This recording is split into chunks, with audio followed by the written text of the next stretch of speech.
안녕하십니까, 오토다이로 오정훈입니다. 제네시스가 G90을 새로 선보였습니다.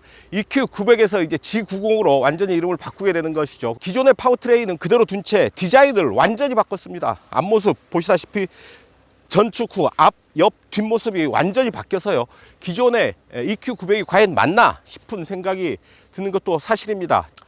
자, 제네시스가 야심차게 선보인 코리안 럭셔리, 코리안 플래그십 G90 타고 오늘 시승을 시작하겠습니다. 여러분 함께 하시죠. 변화는 디자인에 집중되어 있습니다. 실내외 디자인이 큰 폭으로 바뀌었는데요, 외관, 익스테리어 디자인은 거의 풀체인지 수준으로 변경했다고 해도 과언이 아닙니다. 아니, 디자인은 그냥 풀체인지입니다. 동코불케 부사장은 이 차의 프로젝트를 시작하면서 가장 먼저 손댄 부분이 헤드램프, 즉 코드램프라고 밝힌 바 있습니다. 제일 먼저 이 부분을 고민했다라는 얘기죠. 눈에 띄는 것은 제네시스 고유 패턴으로 개발했다는 G 매트릭스 패턴입니다. 다이아몬드에서 빛이 난반사하는 데서 영감을 얻었다고 하죠.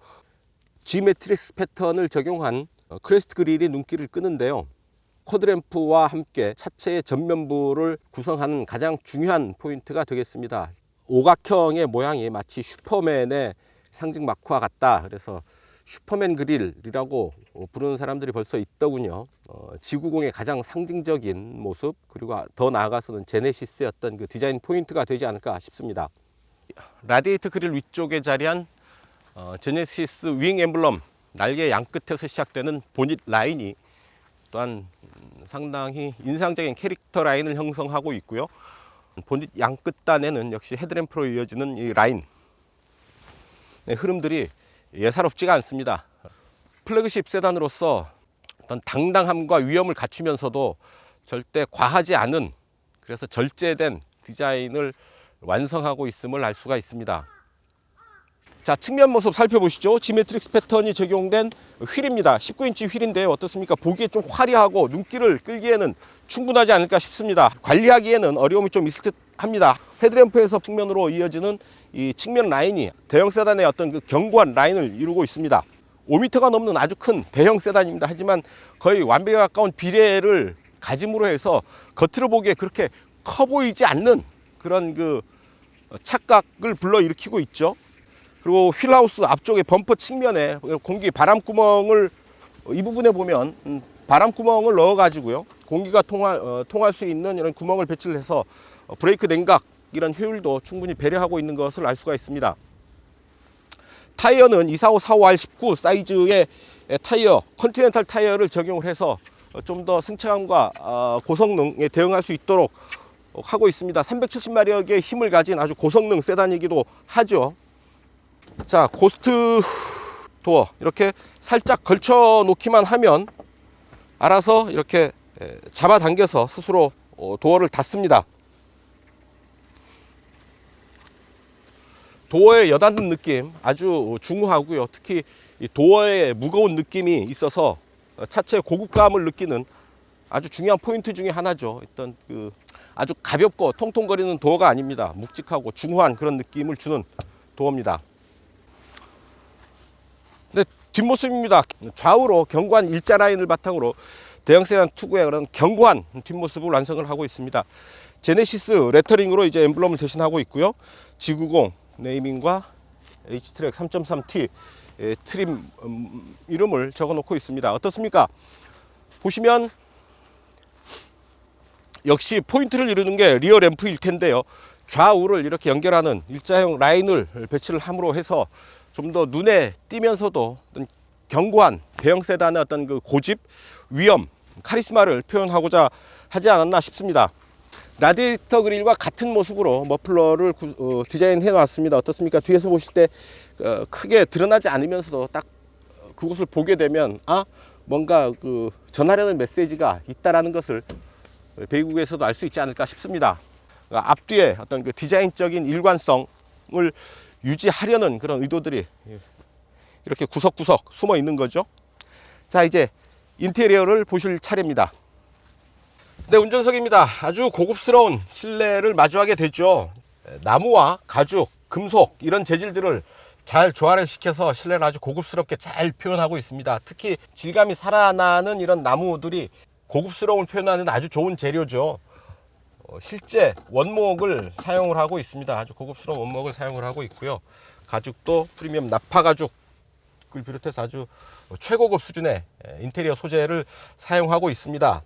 버튼의 느낌, 촉감, 이 조작감도 상당히 좋습니다. 그리고 이 버튼의 곡면도 손의 곡면과 잘 맞아 떨어지도록 디자인한 그런 세심한 배려들이 눈에 들어옵니다. 제네시스 시계, 이런 아날로그 시계, 고급스러움을 표시하는 아주 정석과도 같은, 기본과도 같은 이런 부분들 잘 드러내고 있고요. 비상등과 시계, 비상등이 어째 딴 데로 갔으면 어땠을까, 혹은 아래로 왔으면 어땠을까 하는 생각을 하게 됩니다. 약간 어색하고요. 8단 자동 변속기를 조율하는 이런 변속 레버, 손에 주먹을 쥐듯이 딱 갖다 대면 손에 딱 정확하게 들어오죠. 아주 듬직합니다. 그리고 여러 가지 기능들을 조절하는 이런 조그 셔틀 방식의 조절 레버 들어와 있습니다. 요즘 황사, 이제 미세먼지 기승을 부리는데요. 외부 공기가 실내로 유입되지 않도록 방지해주는 시스템이 있고요. 미세먼지 필터를 사용을 했습니다. 마이크로 에어 필터인데요. 이런 부분들을 사용을 해서 실내가 좀 더 쾌적한 환경을 유지할 수 있도록 실내 공기가 덜 오염되도록 배려를 하고 있습니다. 12.3인치 모니터에 구현되는 내비게이션은 무선 업데이트가 가능합니다. 오버 더 에어 기능인데요. 자동차에 좀 관심 있는 부분들은 테슬라의 그 OTA 기능을 알고 계실 겁니다. 그리고 마이크로 필터와 같은 화생방 공격 수준에도 생존 가능한 정도의 실내 공기를 유지한다라는 테슬라의 그런 특별한 기능들을 알고 계실 텐데요. 현대자동차 제네시스도 그런 부분들을 많이 참고하지 않았나, 힌트를 좀 얻지 않았나 하는 생각을 해봅니다. 액티브 노이즈 컨트롤 시스템이 적용이 되어 있어서 주행 중에 어떤 그 실내 잡소리들을 어느 정도 컨트롤해서 들리지 않도록 해주는 그런 기능도 있고요. 조수석까지 무릎 에어백이 적용되어 있습니다. 사실 이 차는 운전기사를 고용해서 운행하는 쇼퍼 드리븐 카일 확률이 높죠. 운전자는 앞에 앉고 이 차의 주인은 뒤에 가서 앉는 경우가 많습니다. 뒷좌석이 그래서 오너석이 될 텐데요. 뒷좌석 오너석 가서 한번 어떤지 뒷좌석 한번 체험해 보도록 하죠. 뒤로 가겠습니다. 네, 뒷좌석에 앉았습니다. 굳이 왜 이쪽 좌석으로 앉았는지는 아시겠죠? 제가 운전석에 앉았던 그대로 앉아서 뒷좌석 공간을 가늠해 보기 위해서 운전석 바로 뒤로 앉았습니다. 태평양 같은 공간 남아 있고요. 그래서 얼마든지 넓게 공간을 사용할 수가 있겠습니다. 자, 전동 시트 이렇게 되어 있죠. 자, 최대한 시트를 누워 보도록 하죠. 이 발받침은 따로 없네요. 제가 자꾸 발받침이 나오지 않을까 싶어서 밑에를 보는데 발받침까지는 없고요. 이 헤드레스트가 마치 벽에 같은 그런 느낌을 줍니다. 아주 편안해서 머리 갖다 대면 잠이 솔솔 올 것 같습니다. 화장 거울이 있고요. 손잡이도 있고 별도의 무드등 따로 달아놨습니다. 자, 이렇게 햇볕 가리개, 전동식 햇볕 가리개를 여기서도 좌우의 햇볕 가리개를 뒷좌석에서 다 조절을 할 수가 있게 해놨습니다. 한 번 더 누르면 차창이 내려가는 거죠. 차창은 완전히 닫힙니다. 완전히 닫히고 올라가다가 뭔가 걸리면 리와인드 되고요. 센터필러에 송풍구, 그리고 두 개의 체형을 기억할 수 있는 메모리 시트가 이제 있고요. 렉시콘 오디오 사운드, 렉시콘 오디오 스피커가 도어 패널에 들어와 있습니다. 역시 나무 장식이 들어와 있어서 고급, 나무는 고급, 이런 가죽은 고급, 이런 느낌이 강하죠. 이런 필트 무늬, 손이 한 번 더 간, 그래서 정성이 들어간 부분들을 얘기하고 싶었던 게 아닌가 하는 생각을 해봅니다. 그렇죠. 이제 뒷시트는 이렇게 하면 이제 뒷시트 3인승으로 앉을 수가 있는데요. 이럴 경우에 헤드레스트가 세워져 있으면 룸미러에 가립니다. 그래서 평소에는 제끼고 다니는 게 좋지 않을까 싶습니다. 이렇게 스키스루가 있어서 트렁크와 직접 트렁크에서 통하는 이런 통로를 확보할 수가 있고요. 자, 암레스트 앞쪽에는 이렇게 두 개의 컵홀더 들어와 있습니다. 그리고 모니터, 개별 모니터, 뒷좌석 그 좌우측 고객을 위한, 승객을 위한 개별 모니터가 있어서 각각의 모니터를 통해서 오디오를 들을 수도 있고 음악을 들을 수도 있고 내비게이션을 볼 수도 있고 뭐 그렇죠. 냉온열, 냉풍 시트, 온열 시트 다 준비되어 있어서 하여튼 최고급 수준으로 실내 뒷좌석을 세팅했다라고 보면 맞지 않을까 싶습니다. 머리 윗 공간 뭐 주먹 하나 세워서 왔다 갔다 할 정도의 충분한 공간 확보하고 있고요. 조수석에서 이렇게 뒷좌석에서 이렇게 조수석을 앞으로 밀어버릴 수가 있습니다. 자, 아무래도 제가 저쪽 시트에 앉아 봐야 되겠는데요. 한번 가서, 자, 다시 오노석 자리로 왔습니다. 자, 이렇게 프런트 시트를 뒤에서 이렇게 밀어버릴 수가 있죠. 밀어버릴 수가 있습니다. 그리고 옆에 버튼을 통해서도 이렇게 접어버릴 수가 있는 거고요. 이런 정도의 공간을 확보할 수가 있게 되는 거고요. 뭐 이런 자세가 그렇게 바람직하지는 않습니다만 피곤할 때 다니면서 이런 정도 발받침이 좀 있으면 좋겠는데요. 안전벨트를 매고 뭐 이런 정도 편한 자세를 취하면서 운전을 할 수 있지, 그 휴식을 취하면서 이동을 할 수 있지 않을까 생각해 봅니다. 자, 대한민국 최고의 럭셔리 세단이죠. 뭐 이 정도면 인정해야 되지 않을까 싶습니다. 그러니까 좀 상당히 건방져 보이긴 하겠습니다만 뭐 이런 맛에 이런 최고급 세단을 타는 게 아닌가 싶은 생각도 들고요. 상당히 뒷좌석에 앉아서 편안하게 자세를 취하고 보니까 특히 벽이가 푹신해서요, 잠이 곧 올 듯도 합니다. 눈 감고 있으면 말이죠. 자, 특히나 이제 대형 세단들은 연말에 많이 출시가 됩니다. 이유가 있겠죠.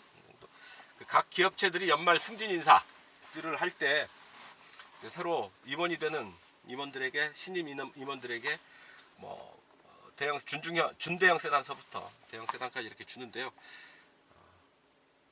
G90는 그것보다 더 윗급이죠. 더 윗급이어서 회장님들이 탈 수 있는 차지 임원들이 이 차 타기는 좀 그렇지 않을까요? 어쨌든 자, 새 차 나왔습니다. 회장님들 이제 새 차 좀 사셔야죠. 늘 가장 좋은 차, 최고의 세단, 뭐 최고의 대우를 받아야 되는, 최고의 차를 타야 되는 그런 사람들이 분명히 있습니다. 그런 사람들이라고 한다면 이 차 G90를 타는 경우가 많겠죠. 특히나 수입차 타기를 눈치 보는 그런 분위기가 아직도 남아 있죠. 굳이 그럴 필요 있을까 싶은 생각이기는 한데, 저 개인적으로는 굳이 그럴 필요가 있을까 하는 생각이긴 하지만, 그럼에도 불구하고 여러 가지 다른 사람들의 눈길 때문에 수입차로는 가지 못하고 국산차에서 최고 세단을 타고 싶어하는 아주 많은 사람들이 있죠. 정치인들이 대표적이고요. 뭐 그런 사람들이 아마 대거 G90 보면서 군침을 흘리고 있지 않을까 싶습니다. 어쨌든 뒷좌석에서 느껴본 G90, 대한민국 최고의 플래그십 세단임이 분명합니다. 사실 이번 G90이라고 얘기를 해야 되나요? G90라고 해야 되나요? G90 뭐라고든 얘기를 해야 되겠습니다만은 G90, G90 같은 경우는 역시 차가 글로벌화 되다 보니까 이름부터가 입에 착착 달라붙지는 않습니다. 그냥 우리 편하게 G90이라고 편하게 얘기합니다만, G90? 글쎄요, G90? 어느 쪽 이름이든 약간은 어색하죠. 약간 글로벌화 되다 보니까 그럴 수밖에 없는데요. 일단 에쿠스가 EQ900이 됐고요. EQ900이 다시 G90로 이제 이름을 바꿨습니다. 이 차가 G90가 데뷔를 하면서 본격적으로 제네시스의 세단 시리즈가 완성이 된 거죠. 전 세계적으로도 시장을 조금씩 넓혀가면서 한국차, 코리안 프리미엄, 코리안 럭셔리의 멋을, 성능과 멋을 제대로 이제 세계 시장에 알리게 되지 않을까 싶은데요. 기쁜 소식 하나, 오늘 아침, 어제죠. 어제 미국에서 아주 반가운 소식이 하나 들어왔는데요. 모터트렌드라는 자동차 전문지가 있죠. 아주 오랜 역사를 가지고 있고 권위도 있는 그런 그 자동차 전문지입니다. 거기에서 G70을 오레이 자동차로 뽑았다, 선정이 확정됐다라는 소식이 전해져 왔습니다. 미국 시장에서 올해 등장한 그 많은 차들 중에서 최고의 차로 선정이 됐다라는 얘기죠. G80이 몇 년 전에 한 3년, 4년 전에 북미 오토쇼에서, 그러니까 디트로이트 오토쇼에서 카 오브 더 이어 올해의 차에 선정된 이후 두 번째 선정 소식인데요. 그만큼 이제 제네시스가 어떤 품질, 성능, 소비자들의 고객 만족도 이런 면에서 미국 시장에서 인정을 받고 있다, 차근차근 인정을 받고 있다라는 얘기가 되겠습니다.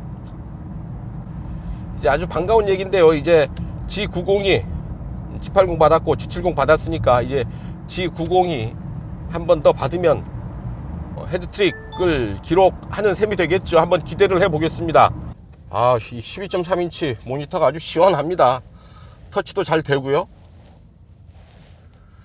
그리고 이렇게 손을 이용해서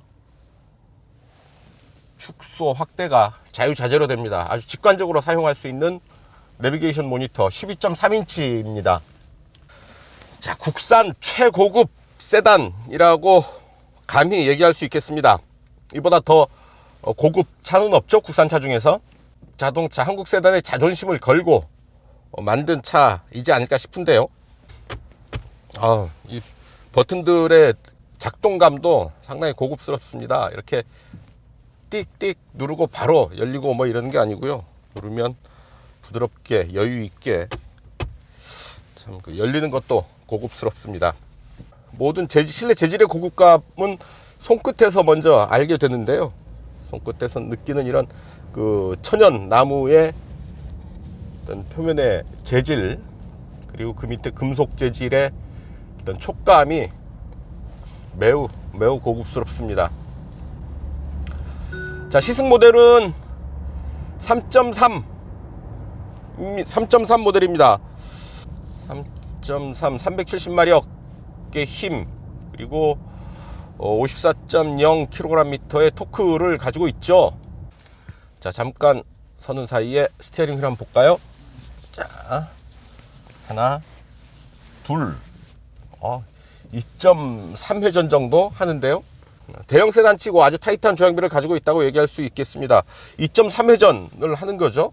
뭐 5m가 넘는 길이를 감안하면 3회전 정도, 3회전보다 조금 더 가도 괜찮겠다 싶은데요.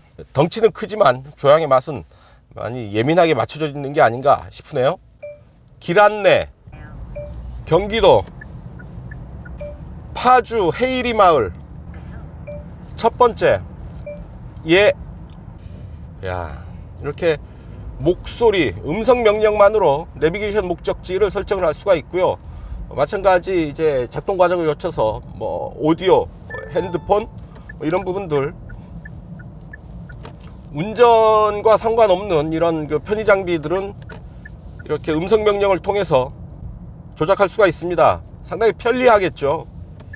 실제로 아주 편리합니다. 운전하다가 음악을 듣고 싶은데 일일이 터치하고, 아무리 터치가 좋다고는 하지만 일일이 터치하면서 할 수는 없겠죠. 편안하게 우아하게 목소리 깔고 얘기해 주면 됩니다. 네, 말씀하세요. FM 95.1 FM 95.1 방송을 수신합니다.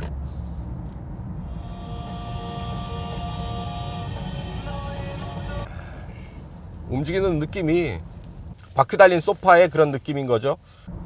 자, 방향지 시등을 켜면 계기판에 가고자 하는 방향의 후방 상황이 모니터로 보이죠. 그래서 시선 분산을 하지 않고 계기판만을 보면서도 편하게 차선을 바꿀 수 있는데요. 그래도 아무래도 고개를 직접 돌려서 후방 시야를 체크하는 게 더 낫지 않을까 싶습니다. 일종의 안전운전 보조 장비 정도로 파악을 하는 게, 이용을 하는 게 어떨까 싶습니다. 계기판은 아주 다양한 정보들이 올라오죠. 지금 거리 4.9, 연비 4.1, 25분. 자, 누적 정보 300km 달린 차입니다. 완전히 새 차고요. 오늘 아침에 제가 미처 다 뜯지 못한 그 비닐 커버를 떼어냈을 정도로 아주 새 차입니다. 제가 처음 운전하는 거라고 해도 과언은 아닌 거죠. 크루즈 셋. 자, 됐습니다. 속도를 80에 맞춥니다.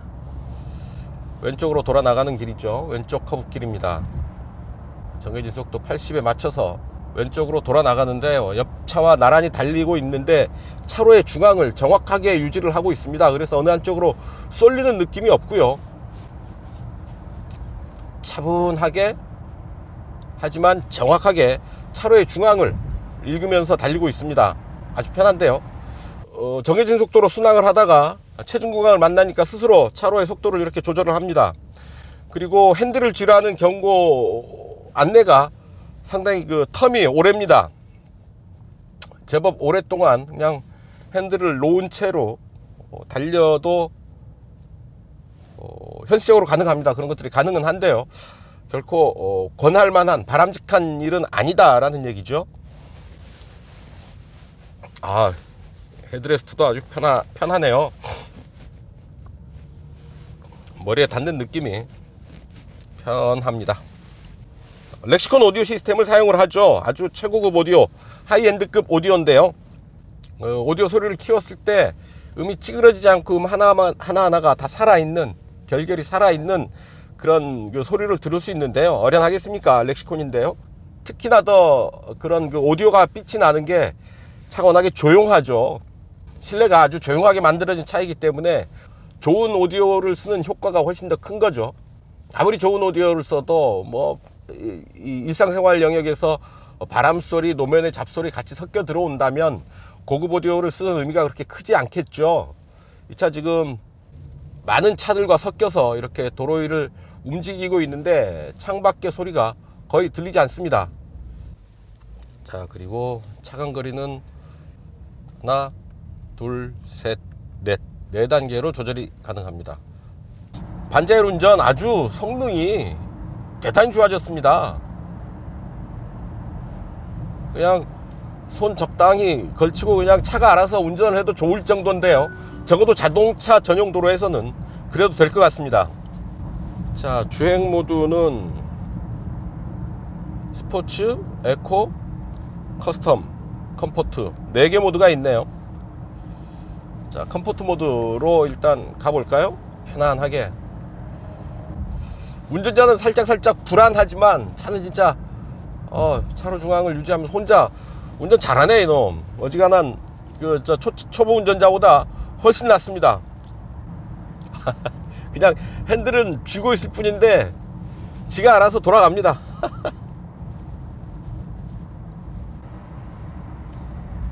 자, 좀 달려봅니다. 이제 스티어링 휠에 아래 패들 시프트가 있네요.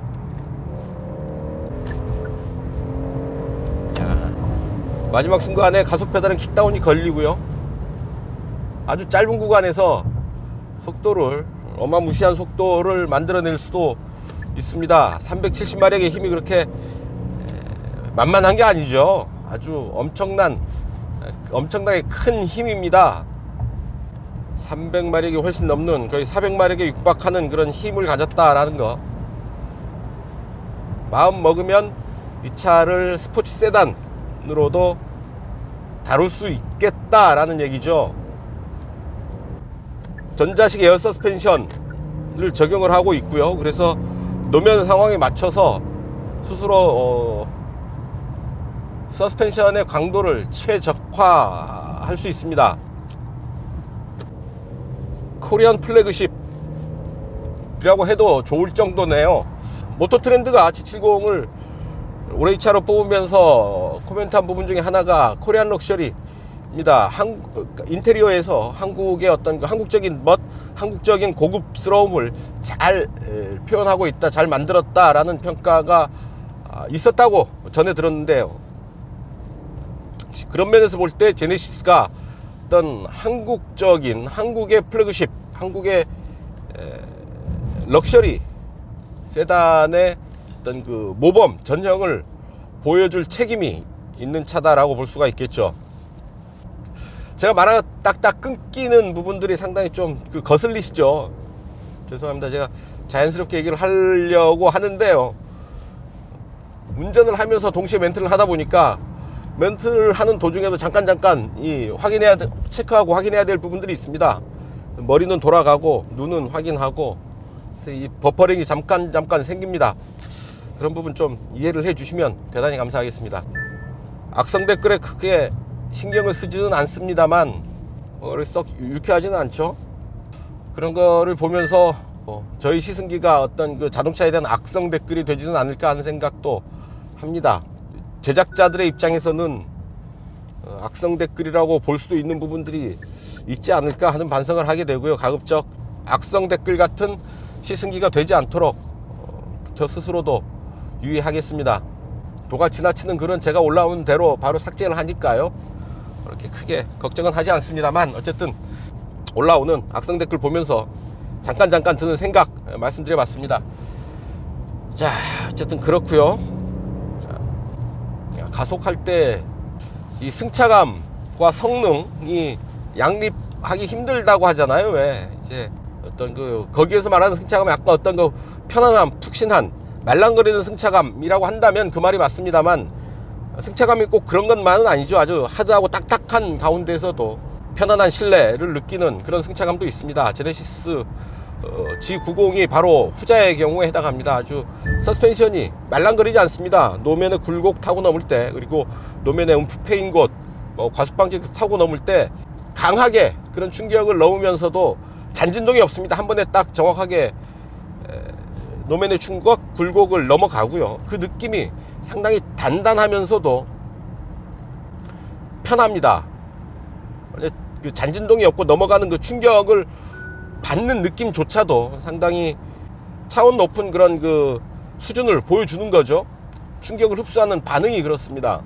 이를테면 스포츠카, 레이싱카의 서스펜션이 아주 맨살에 맞는 빠따, 몽둥이질이라고 한다면 G90의 서스펜션은 그런 그 강함을 유지하면서도 직접 와닿지 않는, 그래서 몽둥이의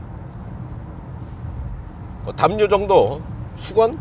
아니 담요 정도 두드리는 그런 느낌인 겁니다. 약간 충격의 느낌이, 쇼크의 느낌이 다르고요. 지금도 노면의 충격을 토덕하고 치고 가는데 차체는 흔들림이 없습니다. 타이어가 노면을 치고 간다라는 느낌은 드는데요. 그 느낌이 실내로 전해져 오는 건 아니죠. 자, 10.3인치 모니터에 펼쳐지는 이 내비게이션은 커넥티드 내비게이션입니다. 도로의 정보를 읽고요. 차와 연동을 해서 이를테면 정속 주행 중에도 코너의 공류를 계산해서 속도를 줄이고요. 오르막길 이런 부분에서 차의 속도를 스스로 제어를 합니다. 이런 그 과속 구간에서 카메라가 있는 저속 속도 제한 구간에서도 물론 스스로 제어를 하고요.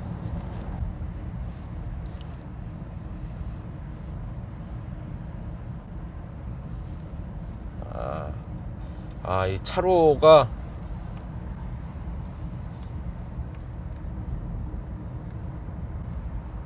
차로를 못 읽으니까 지금 차선 이탈 방지 장치가 활성화가 안 되죠. 이제 차선을 읽으니까 차선이 드러나니까 바로 활성화가 됩니다. 아우, 많이 똑똑하네요. 시속 100입니다. RPM 약 1500 살짝 넘기고 있고요.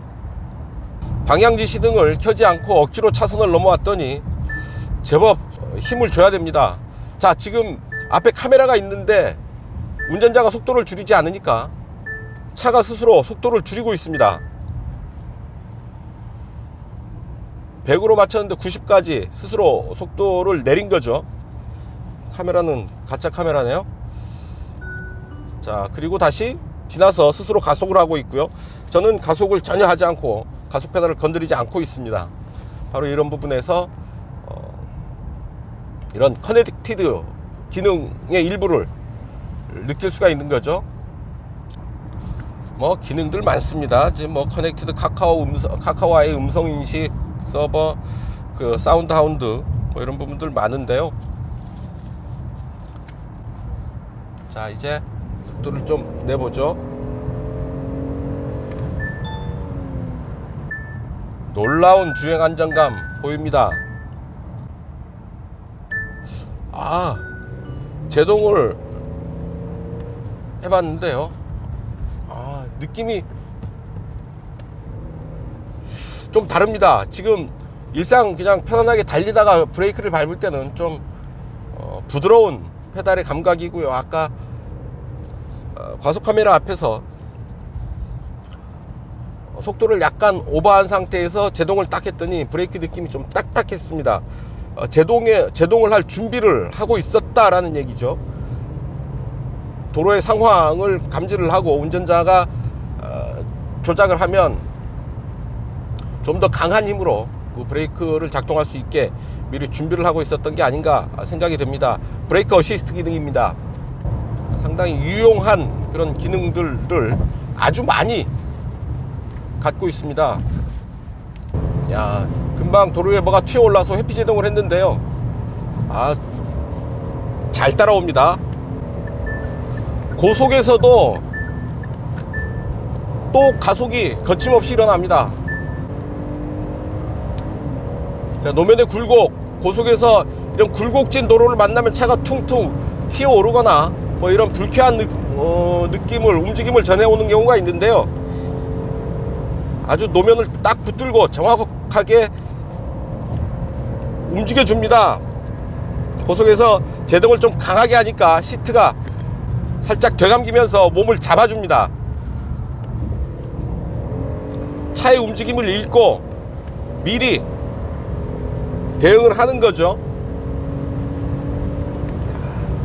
고속에서 바람 소리도 그렇게 크지 않고 차의 움직임도 그렇게 흔들리지 않기 때문에 상당히 그 운전자가 느낄 수 있는 불안함이 크지 않습니다.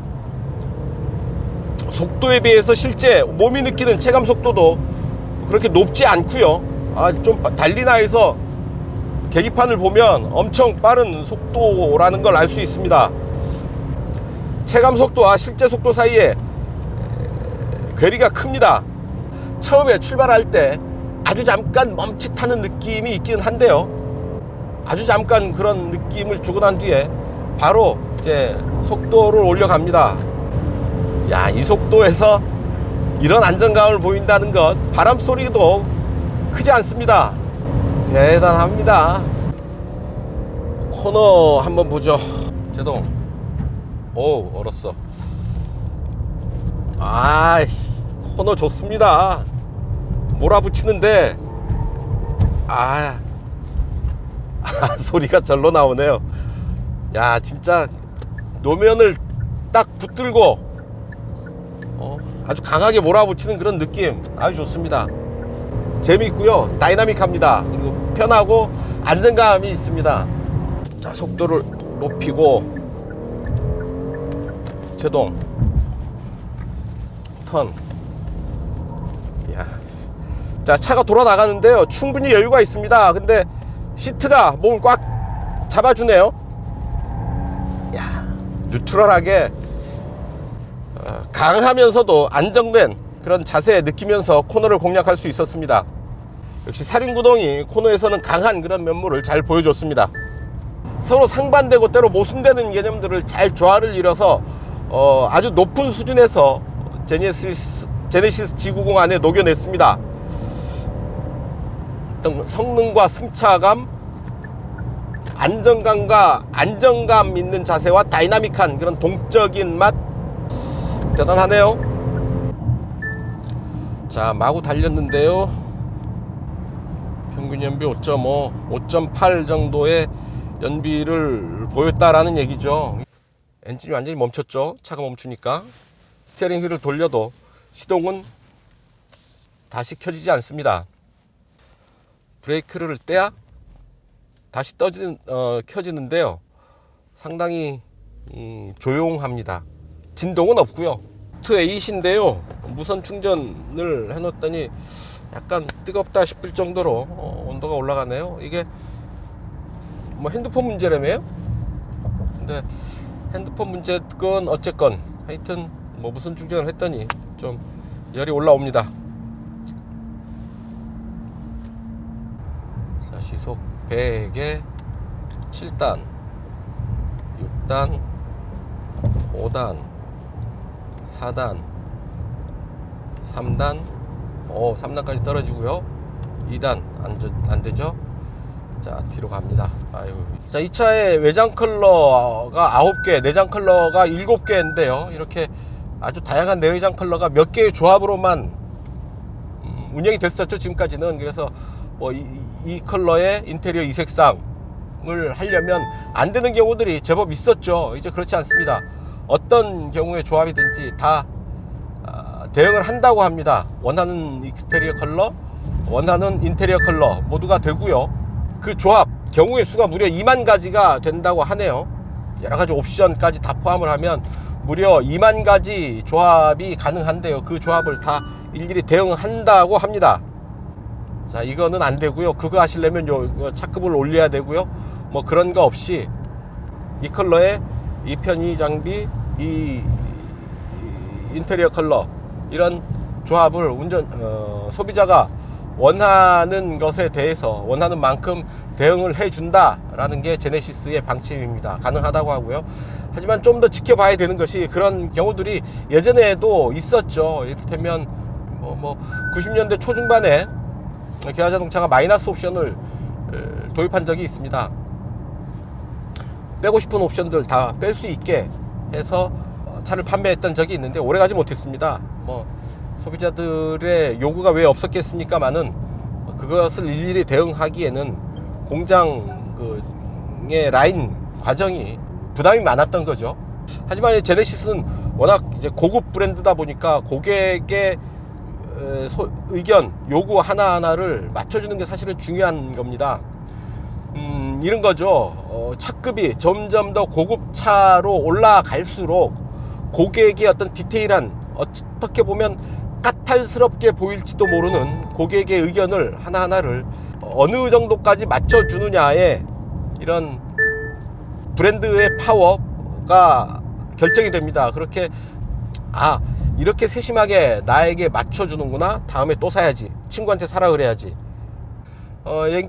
생각들을 갖도록 만드는 거죠. 그래서 대중 브랜드는 정해진 카테고리에서 맞춰서 사야 되는 기성복 같은 그런 시장이라고 한다면, 프리미엄 브랜드일수록 맞춤 옷과 같은 그런 고급스럽게 고객이 몸 하나하나마다 최적으로 맞춰주는 양복, 맞춤 옷과 같은 그런 서비스를 제공할 수 있어야 하는 게 프리미엄 럭셔리 브랜드의 의무입니다. 그런 면에서 이런 2만여 개의 조합에 일일이 대응하면서 이제 제품을 제공하겠다라는 현대자동차 제네시스의 자세는 갈 길을 제대로 잘 찾아가고 있다라고 얘기할 수가 있겠습니다. 자, 그래서 판매 가격 보면 대부분 뭐 9천만 원대에서 시작을 해서 1억을 넘어가죠. 시승하는 이 차 같은 경우에는 1억 1388만 원부터 시작을 하는데요. 상당히 고가죠. 어느새 1억 원이 넘는 국산 세단들이 아주 많아졌습니다. 차 자체의 경쟁력도 중요하지만 플래그십 세단, 프리미엄 브랜드로 갈수록 중요한 거는 고객을 어떻게 케어하느냐, 이런 부분도 상당히 중요합니다. 제네시스의 고객 케어 프로그램 아너스치 프로그램이 있습니다.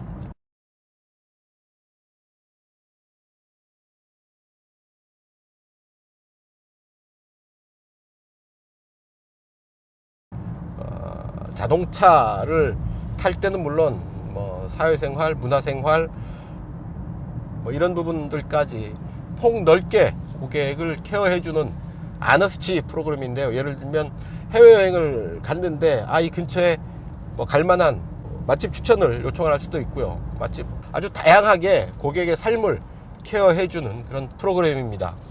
그런 부분에서 고객의 감동을 어떻게 끌어내느냐가 사실은 이런 그 고급 브랜드, 프리미엄 브랜드의 경쟁력이라고 해도 좋을 정도입니다. 차를 잘 만드는 건 절반을 만족시킬 뿐인 거죠. 단도직입입니다. 패들 시프트는 조금 컸으면 좋겠습니다. 위치를 좀 밖으로 당기던가요. 손이 작은 저 같은 사람에게는 좀 손을 깊숙이 넣어야 패들 시프트를 조작을 할 수가 있는데 살짝 불편합니다. 패들 시프트를 왜 이렇게 안쪽으로 깊숙하게 집어넣는지 모르겠어요. 어차피 한국 사람들 그렇게 손 큰 사람들 많지는 않을 텐데요. 패들 시프트 버튼을 조금 바깥으로 빼놓으면 좋지 않을까 하는 생각이 듭니다. 내비게이션 모니터 상단을 이렇게 길게 챙으로 가로막는 것까지는 좋지만 시인성 확보를 위해서 이렇게 날카로운 면이 드러나는 것은 저 개인적으로서는 그렇게 바람직하지 않다고 봅니다. 날카롭지 않게 만들던가 아니면 제거하던가. 요즘 모니터 성능들이 워낙 좋아서요, 선명한 이렇게 강한 햇볕 아래서 봐도 선명한 화면을 볼 수 있지 않을까요? 어쨌든 역시 디자인은, 특히 이런 대시보드 디자인은 안전을 먼저 생각해야 된다는 것이 저 개인적인 생각입니다. 그 G 매트릭스 패턴을 보면서 아주 살짝 과잉, 의욕 과잉, 좀 현란함, 기교 뭐 이런 부분들을 느끼게 되는데요. 진짜 힘 있는 디자인은 절제된 디자인이거든요. 선 많이 쓰고 각 많이 줘서 나를 드러내는 그런 디자인이 아니라 눈에는 직접 보이지 않는, 하지만 은근히 드러나는 카리스마, 이게 특히나 프리미엄 브랜드 대형 세단, 대형차에서는 중요한데요. 매트릭스 패턴에서 의욕 과잉이 드러나는 건 아닌가, 저 개인적으로는 잠깐 그런 생각도 해봤습니다. 저런 거죠, 막 그저 우통 벗고 아주 울뚝불뚝한 근육을 직접 보는 맛도 있겠습니다만, 우통 벗은 모습이 전혀 고급스럽다라고는 할 수가 없겠죠. 진짜 고급스러운 부분은 그런 근육질 위에 딱 그 실루엣이 드러나는 자켓을 딱 걸치고, 셔츠를 입고 자켓을 딱 걸쳤을 때 고급스러움이 잘 표현되는 거 아니겠습니까? 그 매트릭스 패턴은 약간 그 맨살을 보는 듯한 그런 느낌이어서 저 개인적으로는 이게 약간 오버했구나 라는 생각을 잠깐 했었습니다. 뭐 각자 보기에 따라서, 각자의 기준에 따라서 판단하는 것이니까요. 굳이 그게 맞다 틀리다 라고 얘기할 수는 없는 걸 테고요. 아유, 냉풍 시트를 돌렸더니 바람 소리가, 모터 소리가 나는데요. 이 소리까지 안 나기를 바란다는 건 좀 과한 욕심일까요? 어쨌든 거슬립니다. 지금 여기 파주 헤이리 마을입니다. 서울로 돌아가는 길에 늘 그랬듯이 연비 체크 한번 해보겠습니다. 지금 75.7km를 달려온 오전차 연비는 5.0이었는데요. 좀 심했네요. 길게 눌러서 초기화를 하고요. 에코모드를 택했고요. 좀 편안하게 연비 운전 위주로 가면서 시승 마무리 하도록 하죠. 자, 약 60km 정도 되죠. 교대역까지가 약 55km니까요. 5km 좀 더 가는 그런 길입니다. 가면서 어느 정도 연비를 만들 수 있을지 보죠. 19인치 타이어를 장착했을 경우에 3.3 터보의 공인복합 연비는 8.0이 됩니다. 8.0보다는 더 나와야 될 텐데 말이죠. 아주 따뜻하게 햇볕을 맞으면서 에코모드로 가고 있는데요. 연비 11.9를 찍고 있습니다. 12 표준 공인복합 연비 8km, 근데 50% 이상 더 좋은 수준을 보이고 있는 거죠. 자, 연비는 13.0km까지 치고 올라가고 있습니다. 자동차 전용 도로에서 긴 구간을 차분하게 움직이면 연비가 좋아지죠. 좋아질 수밖에 없습니다. 연비 제법 많이 올라가는데요. 한 12 정도면 거의 최고 수준이 아니었나 싶은데, 지금 13.2면 곧 14까지도 뭐 올라가겠다라는 얘기인데, 아이고야. 3.3 터보에 사륜구동 시스템을 얹어서 그렇게 연비에 유리한 그런 구조는 아니죠. 자체가 여러가지 또 편의 장비들이 들어오다 보니까 무게가 무거워지고요. 공차 중량 정확히 제가 체크를 못했습니다만 거의 2톤 넘는 공차 중량을 가질 텐데요. 에코 모드로 차를 차분하게 다루니까 또 놀라운 연비를 보여주고 있는 겁니다.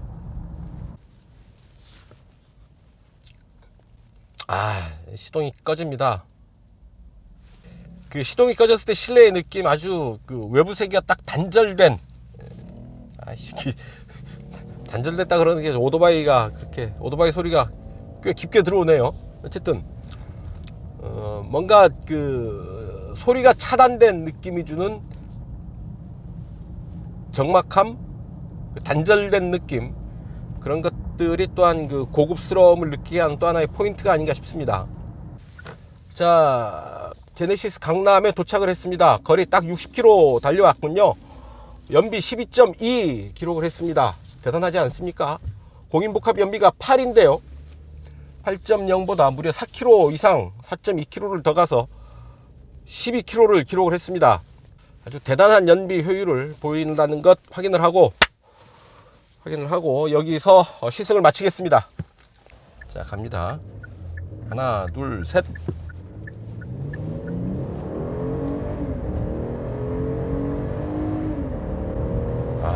짧은 구간에서 시속 100km 금방 터치를 했습니다. 370마력 54.0kgm의 토크, 실제 힘을 강하게 느낄 수 있었습니다. 보통 힘이 아닌 거죠. 네, 지금까지 제네시스 G90 시승을 마쳤습니다. 대한민국 최고의 세단이 분명하네요. 대한민국 최고의 플래그십 세단 제네시스 G90이라는 등식은 당분간 유효할 것 같습니다. 승차감, 성능 아주 서로 완벽에 가깝게 조화를 이루면서 차가 확실히 잘 숙성한 그런 느낌을 받게 됩니다.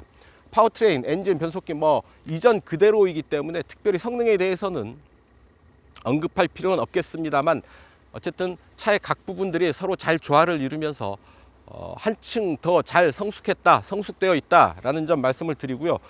아주 화려하게 변신한, 완전하게 변신한 이 디자인을 통해서 이전과는 완전히 다른 G90의 변신, G90의 비약, 도약을 기대해 봅니다. 이제 갈 길이 멀죠.